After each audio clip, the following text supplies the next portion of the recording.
Is the Lord among us or not? This is the question that the people of Israel are asking when they thirst in the wilderness in today's first reading.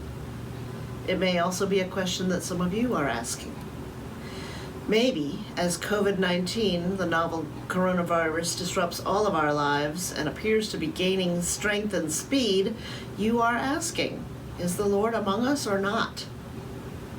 The woman at the well in today's gospel lesson is also thirsty, although maybe not in quite the same way as the people in the desert. She's coming to the public well at noon, which suggests that she is trying to avoid the usual water cooler crowd that gathers in the cool of the evening or early in the morning.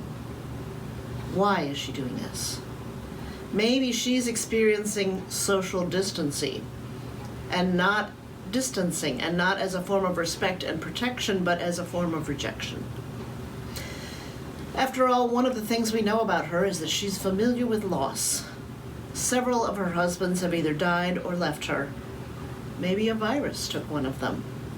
Maybe more. Maybe they were violently killed, or were in a terrible accident, or were veterans of a war.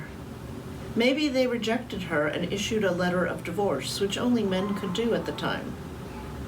Whatever happened to any or all of the 5 husbands, we know for certain that she's had more than her fair share of grief and more than her fair share of having to start all over. She too might be wondering, is the Lord with me or not? I think it's a common question when people are facing times of strife. Is God with us or not? On the cross, even Jesus asked, my God, why have you abandoned me?" And God's response in each one of these circumstances is to provide for God's people. In the case of the Israelites in the wilderness, from today's reading in Exodus, God directs Moses to water flowing through the rock formations.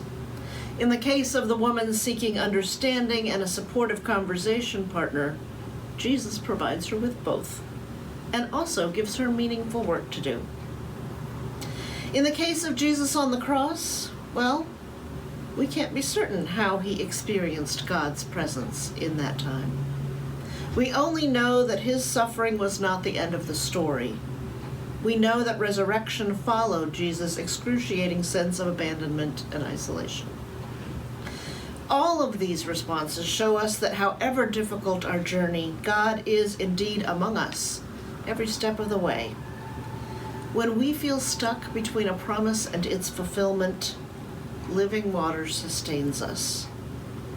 For some, living water might look like regular water, the kind that flows from rocky streams or from a faucet or is found in a well. For some, living water might come as tears of relief or joy when a true connection is made. For some, living water might be the exit from an end-of-life struggle into eternal rest. For people in Seattle these days, living water might look like a phone call or a friendly note when you're feeling alone. It might look like a government program that assists with the costs of tests or treatment for a terrible illness.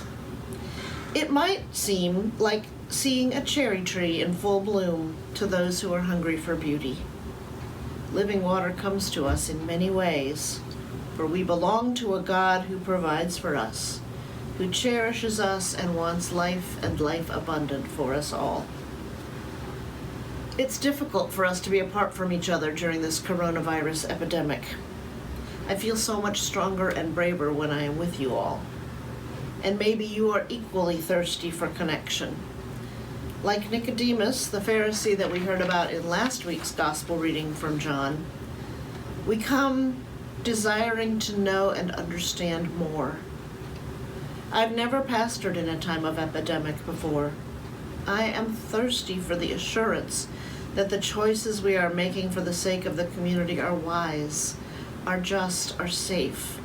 I long for a cool, refreshing drink of competence and security, as many of you probably do.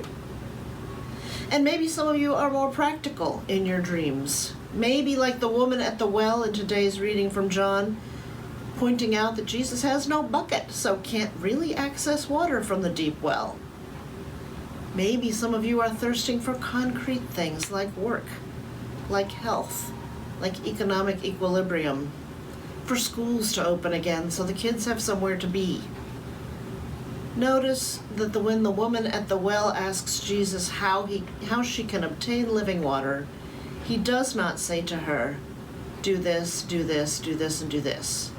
He doesn't say, come join me at worship next week. He says, I am the living water. Jesus is the Word made flesh, dwelling among us full of grace and truth, even when we're nowhere near a sanctuary. Jesus is living water, and living water is not a prescription of what to do or what to know. So whatever it is we think that we are thirsty for, we're all included in what Jesus told Nicodemus last week. God so loved the world that God would stop at nothing to save it rather than condemn it. Living water will not turn on and off like a faucet. Living water is not available only in certain places or at certain times or to certain people. Living water springs from God's abundance, and it washes over our deepest needs even when we misidentify what those needs are. God provides what is needed. So I may never locate the spring of complete answers to how to live in a time of pandemic. And your craving may not be quenched in the way that you expect either. What we will find is Jesus waiting for us, assuring us that he knows everything about us, the good, the bad, and the ugly, and wants to talk with us about all of it. Jesus wants to converse with us about theology and history and our personal lives. Jesus wants us to know that when we ask the question, is the Lord with us or not? The answer is always yes, yes, yes. Furthermore, Jesus sends us out, full of grace and truth, to carry this good news to the others, even people who don't see us as leaders. Jesus wants all the world to know that we all have access to the living water, that we all are within reach of springs in the desert. Thanks be to God.